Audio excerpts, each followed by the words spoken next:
Ойда жоқта қызынан көз жазып қалған Сәуле Өміртаева соңғы кездері қызының мінезі өзгергендігін айтады. Оған қыздың телефонына келген хабарлама себеп дейді. Өйткені қыздың әлеуметтік желілер арқылы сөйлесіп жүрген жігіті оны бір аптаның ішінде алып қашамын деп хабарлама жіберіпті. Ал оқиға орын алған күні Гүлнұр інісін мектепке алып барып, өзі де сабаққа қатысуы керек болған. Алайда ол ұстазынан үйіне қайтаруын сұраған, ал қалтасында анасы сүтке деп қалдырған 500 теңгесі бар екен. Сол сообщениеден кейін бұл өзгере бастады. Уже орамал тартып, халат кие бастады. Сол мен оған дайын емессің, сен оған әлі кішкентайсың деп мен түсіндіріп айттым. Енді ол түсінбеген түрі ғой енді ол. Сөйлесіп жүрген жігітіміз білмедік қой бірінші. Кейін жаңағы милициялар тауып келгеннен кейін көріп отыр ғой, бір қойшы екен. Директорлар да іздеп жүр, мұғалімдер де іздеп жүр. Мен де іздеп жатырмын. Ал мектеп басшысының орынбасары болса, Гүлнұрдың талай рет алдына келіп, өзін балалар үйіне өткізіп жіберуін өтініпті. Сонымен қатар қыздың мінезде тұйық болған, ешкіммен етене араласпайтын деседі. Менің кабинетіме келіп, апай сізге жолығайын деді. Менің бір жұмысым бар еді, сабақтан сұранып келіп отырмын деді.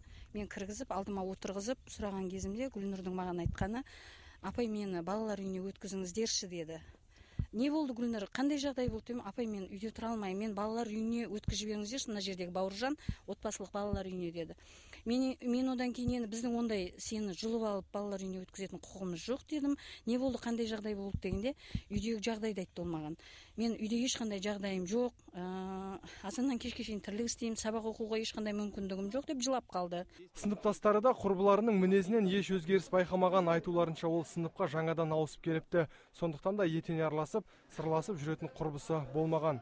Мамасының өзінің кешке қызым жоқ деген кездегі мен шақырып алған кездегі сұрағаным, қызыма мен аудан орталығына барам, кішкентайларға ұсталып үйге қайтып кел дегенмін дейді.